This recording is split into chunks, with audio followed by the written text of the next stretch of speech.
Hey everybody, welcome to Homies and Houses. Today we have a special guest.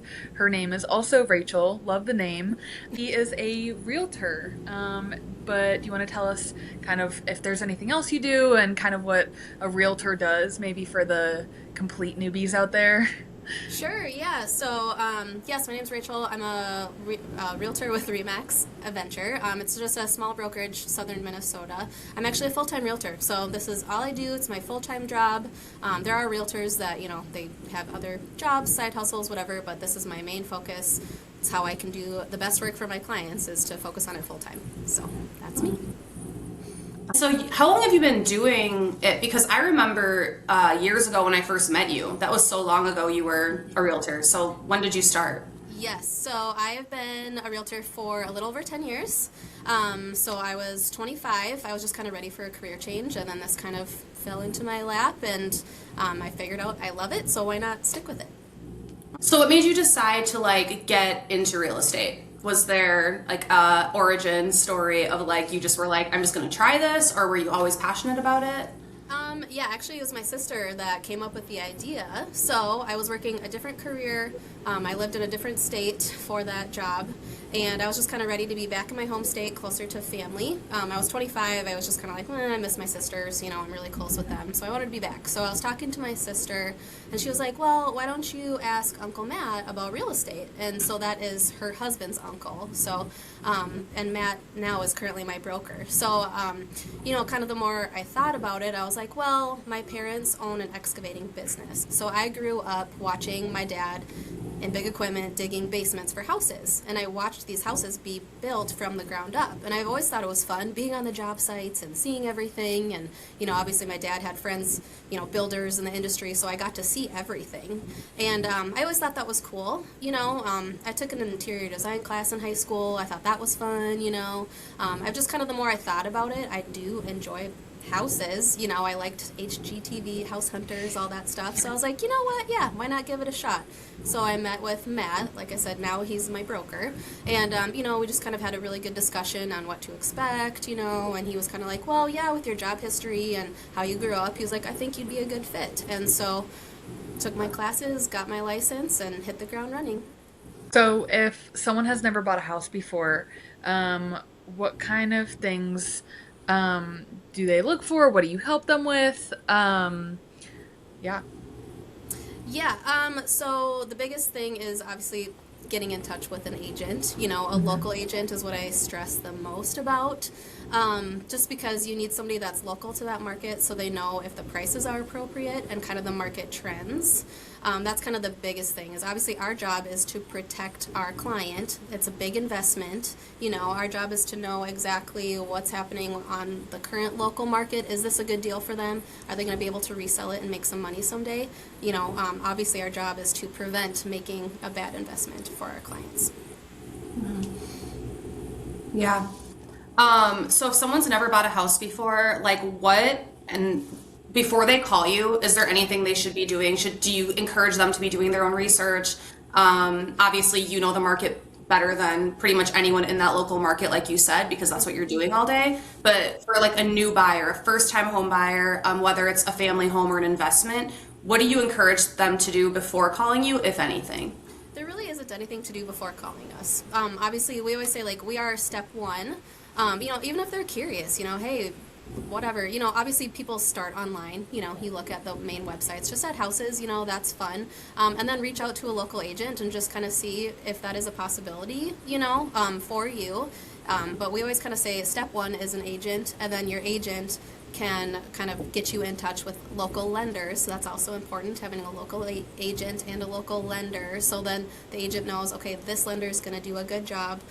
It's not just somebody on a website, like Rocket Mortgage or something that has a desk in a different state, different time zone, isn't going to answer the phone when you call.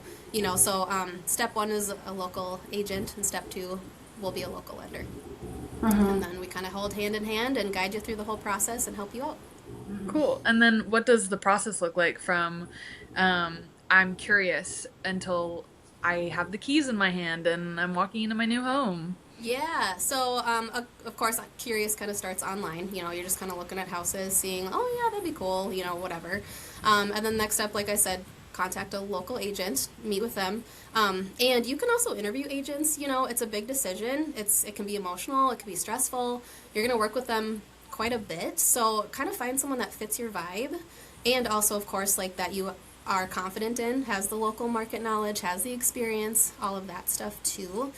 So you kind of meet with them, you know, find an agent. That agent can hook you up with, again, a local lender. They'll take all your financial information and documents and then, you know, meet with you, go over stuff, what kind of loan you're approved for, what kind of payment you want to be in. You know, that kind of is obviously the big thing. What can you afford? And then your payment goes into what your price range is. And then next step again is meeting with your agent. You know, I like to sit down with my clients face to face and kind of go over, okay, what are your wants? What are your needs? What kind of area do you want to be in? You know, what are the specific things? Then we look together online. You know, hey, this house, you know, might be a good fit. Oh, you're not going to want that one because it smells like dog and that's not going to be good for your allergies. Stuff like that. So that's what's important too, again, about a local agent is we've been in these houses most likely if we're an active, busy agent. So we already know, oh, that's not going to fit you. Or yes, that's a good one to look at to start your journey on looking. So then obviously once you get pre-approved with your lender, so we do know your budget. We do start looking, you know, we go live in showings, kind of from the ground up, looking at the house, you know, and it could take one showing, it could take, you know, months of showings before you find the house that's going to fit your needs ultimately. And then you're working with me kind of, okay, this sounds good. Let's look at comps. Is the price appropriate? Is the house going to finance under your loan terms? That's also very important. Are we going to see any red flags, you know, in the process? And then we write up the offer together, you know, and obviously you're using your agent as the knowledge there on what to negotiate, anything like that, any terms. If your offer gets accepted, that's amazing, woohoo! And then you get your contingency period typically. If there's a contingency such as an inspection or a home sale, or if there's HOA documents that need to be reviewed, you know, so that kind of starts that little window. It could be 7-ish days, you know, depending what the contingency is. If that all gets lifted and worked out, then it goes to the pending stage. You go back with your mortgage lender. There might be some more documents to sign, or there typically is, so they can start the underwriting process. We order the appraisal, kind of coordinate all that hand in hand, get through that part. And then your file goes to the title company. They're going to do their research and make sure that there is clean and clear title on the property, so no liens that the seller has to pay off, so they don't become your problem. And then we're getting towards closing day. So closing day typically happens about 30 to 45 days after your offer gets accepted. You'll meet with your agent at the house one more time. Make sure you go through a walkthrough of the house. It's going to be empty, so we're making sure that the seller took all their personal property out. We're going to make sure that it's still in the same condition as the day you decided to buy it 30 days ago, because what if there's a huge hole in the wall, you know, that was some damage was done, something like that. Do we have to negotiate a repair before you get to that closing table? We're making sure that all the appliances are working that were supposed to stay. Is the refrigerator cool? Is the freezer cool? You know, is the oven working? Dishwasher, all that stuff. We're checking the plumbing, making sure there's no leaking plumbing. You know, everything has to be in working order for you to get to the closing table. And then you head to closing and you sign the papers and you get the keys. And So then, exciting. yeah, and then my job doesn't stop there. So I keep in contact with my buyers too. You know, hey, how did moving in go? How did painting go? Did you meet the neighbor yet?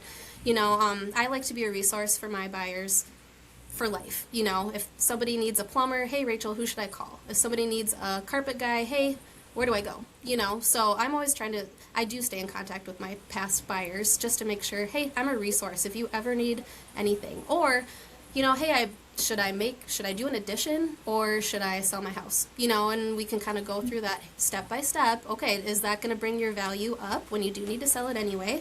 Or is that going to cost too much and you might as well sell and get something bigger? So I always tell my clients I'm a resource for life on anything. I love that you brought up the value add because as like an investing podcast, I feel like that's such a big topic. Is Yeah, like as an investor, like if you're going to be making changes to a property, is it worth it? right. I mean, as an investment property, is this really going to add a lot of value? In our last week's episode, we talked about a flip house that I did, and Rachel kind of interviewed me about it, but like finishing the basement, huge value add, typically. So I love that you brought that up. But you said something about red flags. And so we were curious, is there any like, what is the biggest red flag that shouldn't really be a red flag when you are working with like new buyers? Is there something that stands out to you that they tend to be really worried about and like in your mind with all your experience are like this really, isn't that big of a deal in the big picture? Right. And it's kind of client specific. Obviously if a client works in the trades or, is pretty handy, knows how to fix something, like you, red flags, they're really are probably pretty minimal, right? But then if there's somebody that's never obviously owned a house before, doesn't know how to maybe even paint, or to fix a leaking pipe or a sink or something like that, that could be a major red flag for them. So it really is kind of client specific. Obviously our job is to point out stuff as we walk through the house. So as soon as I pull up to a property with my client, I'm looking at the roof. Are the shingles curling or damaged? Because that's going to be an appraisal issue, probably, if you're getting a loan, that could be an issue. And then, obviously, it could be nearing end of life, so that's going to be a big cost, So it just kind of depends, budget-wise and experience-wise. Is there a big ticket item that could be a red flag to somebody? Water damage, of course, is always scary, So some people see evidence, I'll point out evidence in a basement. Oh, this was wet at one time. You see this wood has some, moisture issues, and, a lot of people, which I don't blame them, get freaked out by that, So then it's like, okay, let's look. Is it more of is it a foundation issue or is it a landscaping issue? Is there something that is fixable in your budget, or is that something you don't want to deal with? Then let's not even pursue. So Right. it's really kind of client specific and house specific, of course. And if you find something that maybe you don't like or doesn't look like it is a red flag, what kind of, or like, how does the negotiation work? And then what does that look like for a first time home buyer? Is that even something, I guess it kind of depends on the market too, but like, as a first time home buyer, what does that look like? Yeah, a lot of negotiations, as far as like fixing things, that kind of happens typically during the inspection period, you know, um, or backing up if we're looking at a house, you're deciding if you want to buy it, and there could be an issue. First of all, I have my working knowledge of, okay, it might be this kind of a fix, and then we can also bring in somebody, I can, like, if there's maybe a foundation, like a water issue, okay, let's call this contractor to meet us here tomorrow, and he can kind of share a little bit, and then they can kind of give you a price estimate, something like that, to plan accordingly, and then then you have to decide, okay, this is the house that I want, but there is this issue. Do we ask for negotiations during our purchase agreement, like our initial offer, or do we save that more for an inspection thing so we can get more information, we can get a bid, stuff like that, to see if we can continue on the process that way. I had a friend come ask me to like look at a house with a couple of weeks ago because he is very particular, like any little thing, and he's like, it's not the right place. He rents right now, but he's like in his 50s and like wants to like buy. I think it'd be his first time buying. Anyway, I go, yeah, I'll come look, but I don't know if I'm the right person. I don't even like do a lot of inspections. Right. You know what I mean? Mm-hmm. And I did. I was like, I totally can. I'm like, I just think that like we're gonna be so different in like what we think is like a big deal. But I'm like, I'm happy to. He goes, oh, I kind of want someone to tell me this is not a big deal. And it's just kind of funny how you say that because that's so true. I've done the process you've talked about 10 times now, from looking at a place to closing on it, and like I've gotten more and more lenient each time. Right. I'm And you're like, experienced, what? you kind of, Yeah. you know how to fix things, or you know who can fix things, who you can hire, it just kind of depends. If there's like your friend in his 50s that has never dealt with this before and doesn't want to deal with it, we're looking Yeah. at a totally different house than somebody like you who's like, oh yeah, I can take care of that, no big deal, stuff like that. I will say too, during inspections, an inspector's job is to look at everything and to write down everything. And I coach my buyers before going into our inspection, meeting with the inspector, like, okay, this is not a brand new house. So you can't really expect it to be in brand new condition. Of course, there's always something that the inspector's going to write down. Just because he wrote down that there's a crack in the driveway doesn't mean the driveway has to be totally ripped up and redone. It's just That showing, was his hey, problem. yeah, right. It's just like, okay, he wrote it down. That's a huge issue. And it's like, no, it's not an issue. He has to write down everything he sees. And then he explains, well, this is Minnesota. Concrete cracks. Just watch for it. If it gets uneven, it could be a tripping hazard eventually. And then you can get a mud jacking company to, jack it up and level it out, and you're fine, So that's kind of something that buyers get, intimidated by. All of a sudden, there's a 2-page list of things that the inspector wrote down, and I just have to coach them. Just because they're written down doesn't mean it's a huge issue that you need to walk away. Let's look at this. Is this something we just need to plan for, budget-wise, to fix in the future? Or is it just something to watch and see what happens, in your ownership? I love that level-headed approach. Yeah, yeah. It's I mean, like, our job is to keep people calm. It's very emotional. This is a big, high, stressful situation. You're spending a lot of money, so we need to know what you're getting. And then does it make sense to, stick with it, fix that stuff on your own, or, walk away? I guess I would find it's probably, and you could tell me this, like a little bit like less emotional with investors. Do you work with a lot of investors, or do you work with mostly like first-time home buyers, or like what's kind of like your niche if you have one? Yeah, it's pretty even. So at the beginning of my career, obviously, I needed new clients. And I was 25. A lot of 25-year-olds at the time were buying houses. So I was with a lot of first-time home buyers because I didn't have any repeat buyers yet, Now I'm long enough into my career, I get a lot of repeat buyers, that I've worked with in the past. They're ready to move up or down, whatever, kind of that way. So it's kind of a split, first-time home buyers with my repeat buyers, my past clients coming back to me.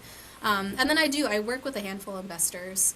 Every year, there's always somebody I can call, hey, this house is coming up, or, something I catch wind of. So I also do that, and you are right. They're very less emotional when it comes to it, because it's just, okay, I want something in this budget. Is that all I have to work on? Okay, great.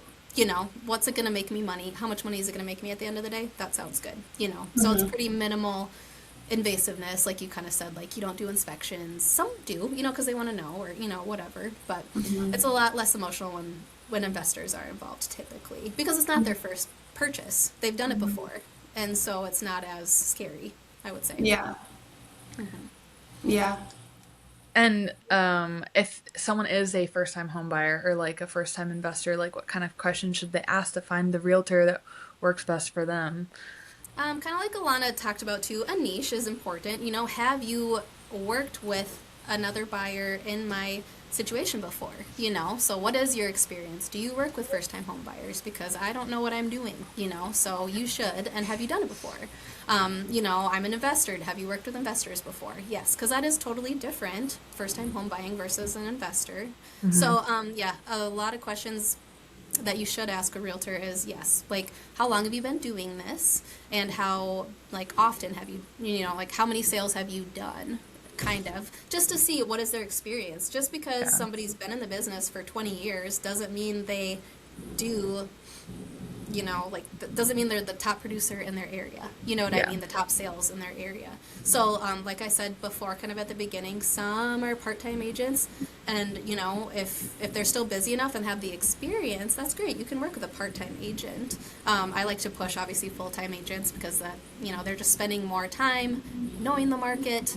They have more experience typically because that's all that they do, and just kind of make sure that they have that experience backing them up. Yeah. Sorry. Yeah, so I was gonna ask you, I had a question come and leave my brain. I think I say that once a podcast. And Rachel always laughs at me. Oh no, I was gonna say a comment. Okay, so it's going back to something you said previously, but I just think it's kind of funny that you mentioned it. So the house that I live in now, I originally bought as an Airbnb. And when I came and looked at it, it was granted it was off market, but they were like, okay, you can come look at it, but like if you don't offer, I'm gonna put it on the market like literally tomorrow, like it's ready to go. And so I came and looked, and it's like a white house with green shutters, and then when I bought it, the shutters were gone. No way. Yeah. And they were like, those weren't there. Like I felt like I was kind of I was gaslighted. I'm like, well, I took pictures of the house when I was, Yeah. looking at it. there they are. Never got them. I don't know. It was just kind of weird. And to this day, I'm like, it's kind of strange. Like, I don't, yes, okay, actually, so I didn't really like talk to my realtor at the time about it too much. Uh, what is the process if that weird situation happens to somebody? Right, that is very odd. And just for like, why would you take the shutters? You put them out of your other house? Like, I don't know. That's just a Yeah, very like I was thinking the size must be so different. Like, I just thought it was really weird. Anyway, keep going. It's just kind of how important are those shutters to you, essentially, you know? First of all, I should back up. Is it like a safety issue? They took that away. Now is it compromising your siding? Is there holes in the siding that should be sealed up now so water doesn't get through there? Stuff like that.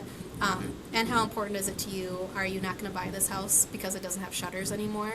Or are you able to just forget it, whatever, I'll put my own shutters on? You know, and it's kind of a conversation that you and the realtor have, you know, how important is it to you? What's it going to cost for you to replace or for the seller to replace? You know, are you going to say, I'm not signing these papers until those shutters are back because they were attached to the house, they should have stayed. That is a blanket statement on our purchase agreement. Anything that's attached to the house is expected to stay. So cabinets, light fixtures, mirrors, sometimes shelving, if they're like bolted into the wall, those have to stay. Shutters are attached to the house, so they should stay.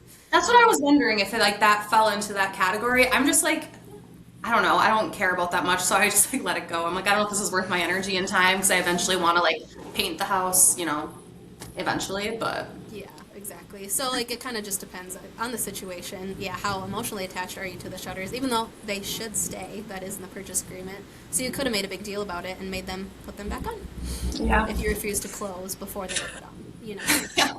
it was weird. It was Or strange. they finally acknowledged that they had them. Yeah, that's There. just odd. Just an odd thing to take. Like I've had sellers take a mirror down from a bathroom. Okay, then the buyer does a walkthrough and they're like, "What the heck? That was."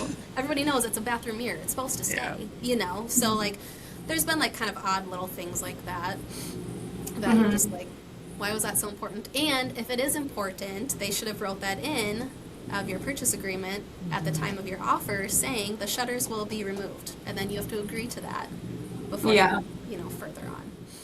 That's probably a situation like nobody listening has dealt with. It's so specific, but There are quirky things that happen, and that's why having, you know, a professional agent on your side that has dealt with weird stuff like that before, you know, and can kind of brainstorm, okay, well, what is the fix? What is, you know, what's the situation here? How can we fix it to make you happy at the end of the day?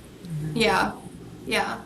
And so we talked a little bit about just a couple more questions about like red flags that, you know, might be a big deal to somebody, but like not to somebody else.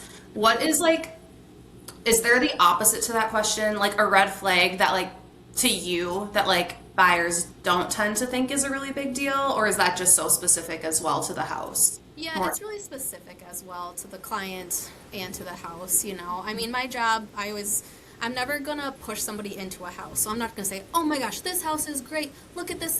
You need to have it. That's your decision. You know, I'm not here to sell you the house that we're walking into. I'm here to help you find the right house for you and then get you through that process. So, you know, I do go through things, obviously, and I point them out because you need to be aware as a buyer. Hey, did you see this? No, I was too busy looking at where my bed would fit. You know, it's like, no, we need to talk about this. Look at this water damage. Look at this, you know, there's a crack in the ceiling. This is what this means.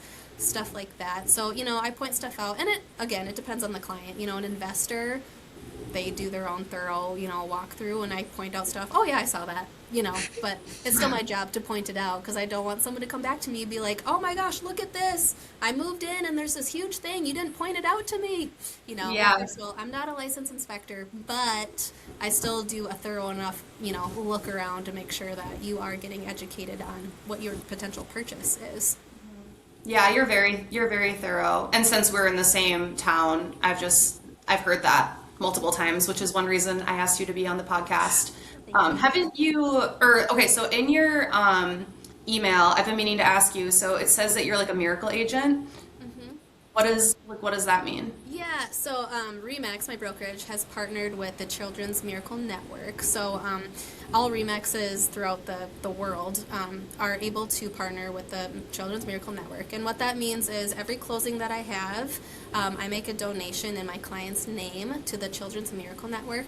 And we're in Minnesota, so this stays local up at our Gillette Children's Hospital up in Minneapolis. But if you're in a different state, your Remax agent, it stays local to your state. And so it's just so easy to give back, of course, to kids. I always I have kids of my own, emergencies happened, and it's nice to give back. That's awesome. Love that. And then to kind of close out, if you could give first-time homebuyers one piece of advice, what would it be? I actually have two. So one would be kind of like I've been stressing, work with a local agent, so your search always starts online. If you're on Zillow or Realtor.com, you're looking at a house and it'll say contact agent, click here. That's an agent that is paying for their face to be right there. They're paying for you to click that button, and they aren't necessarily in your market. So that could be an agent from 100 miles away buying those leads, they're called, buying those clicks, and they don't know what your local market is. So prices 100 miles away are way different than they are, in that market and so forth. So that's why I stress like a local agent that either lives in that market or very close to that market and services that area, and then their office is in that market. So again, just so protect your own asset by starting with a local agent. Which kind of just talks about having a good team. So a local agent and a local lender to get the job done correctly and to protect your asset. And then the second thing is, we kind of talked about it a little bit, this is an emotional, dealing. This transaction, it can be very stressful. Try to remove yourself as much as you can from the emotion. Like, don't walk into every house, oh my gosh, I love it, I have to have it. And then you get disappointed when there's multiple offers and, it just doesn't work out. Well, then the next house comes up. So in my experience, I've been doing this a long time. The more houses, if you do lose out on a house, there's always another one. And the house that you end up getting, ultimately, you'll say, oh, yeah, I'm glad that last one fell through and I didn't get it because this one fits me better. So, and just lean on your agent, We can take all those emotions and we can help you go through it. That's awesome. And then where can people find you or contact you if they're maybe local in Minnesota to where you're at? Yeah. Yes. Easiest probably for your followers, or you can maybe put it on your, like on the tagline or whatever. So my email is rachel.gasner, so rachel.gasner @remax.net. I'm around on Facebook, all that stuff. Also, too, for your followers that are not specific to my area, since I'm a Remax agent, I have a very big network of other agents in other states, other cities, anything. Email me, reach out to me anytime, and I can find you an agent just as good as me in your market. I can do that vetting process, so it's maybe not as stressful figuring out, okay, who's actually in my market, who's a good agent that I can trust. I can do that vetting and make sure that they have the experience behind them to make sure that they can do a good job for you. That's awesome. Thank you so much. Thank you so much. That was awesome. That was some really, really good advice for our listeners. So thank you, and maybe we will have you back again someday. Sounds good. I'll look forward for part 2. All right, thank you. See you Thank guys. you.